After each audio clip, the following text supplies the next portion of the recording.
why dispensational epochs? Why would God have done it this way, that he dealt differently with different people in various epochs? I hope that we can discover something today, that there is a plan behind it, a great wisdom of God. And that we then say with Paul, according to Romans 11, verse 33, oh, the depth of the riches, both of the wisdom and knowledge of God. I'll take a step back.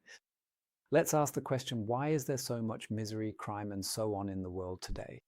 Generally, the answer given is it's because of the environment, it's because of society, it's because of the surroundings. If man lived in an ideal environment, then he would behave wonderfully. Yes, God has shown through the dispensations that this is not the case. He actually placed humans in an ideal environment, in paradise. And there he tested them. They only had to fulfill a conceivably simple test, namely not to eat from one tree. And even there they failed. And with that, God proved, even in an ideal environment, man fails. Now God could have, one might object, sent the Redeemer directly. Why then these long ages that still existed? If God had done that, how would people have reacted then? They would have said, you have to give man a chance. Man has only been tested a single time. And if God were to help man a bit through a kind of warning system, so that warning lights go on when man wants to do something evil, then man would have behaved better. Yes, exactly. That is exactly what God did.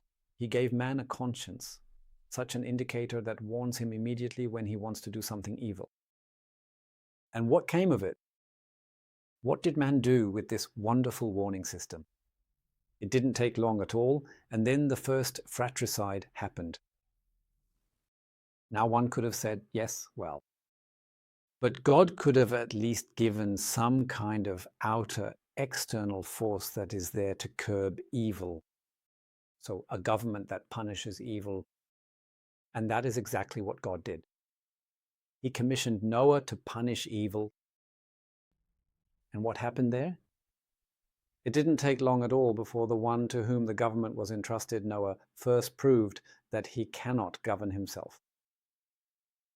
And then it led to the fact that very quickly, on the new earth, that is, on the cleansed earth, after the flood, things once again went in the completely wrong direction. They built this tower in Babel, they exalted themselves in their pride, and God had to execute judgment. Now would actually be the time to condemn man completely, to give up on mankind. But someone might still object, perhaps God could have tried something else after all. He could have acted in grace and simply made promises to a human being. Take him out of his environment, bless him personally and his descendants. And that is exactly what God did with Abraham. And he showed that even there, failure occurs once again. Abraham only got as far as Haran at first, and when he was in the land, he didn't stay there as he should have, but went to Egypt very quickly and was anything but a blessing there. So God also carried out this, well, excuse the word, but this experiment. He provided this proof that man fails even under these circumstances. And now, of course, one could still object, well, but it's because man simply didn't know exactly what God's requirements were. If God had written down in such minute detail what man had to achieve, yes, in his private environment, civil law, criminal law, if God had written all that down in commandments in minute detail, then man would surely have done it, or at least some of them. And God has also provided this test, this proof. He has tested man in an exemplary way using the example of the people of Israel through the law of Sinai, and thereby proved that even the precise regulations with the threat of severe punishment did not cause man to improve in any way or to reach this standard. This age, this dispensation of the law, even culminated in the fact that man, who was under the law, took the lawgiver, his own Messiah, rejected him, and nailed him to the cross.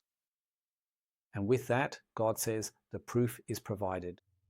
Man is absolutely incapable of doing good, and he is capable of doing the worst, even of laying hands on my son. With that, the testing ends of man as such. God draws a line, so to speak, a balance sheet. And he says man has failed.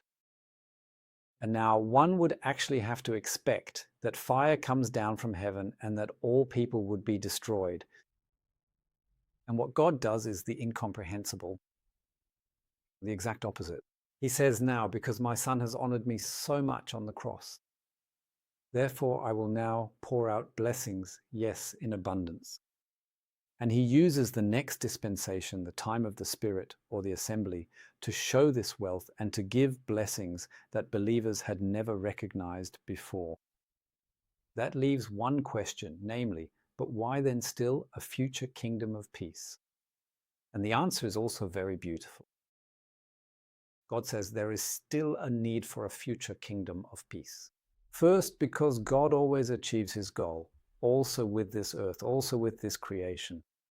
And the history of this creation does not end with God destroying it without his plan having been fulfilled beforehand. That a man has exercised authority, dominion over this creation, which is what Jesus will do as the Son of Man.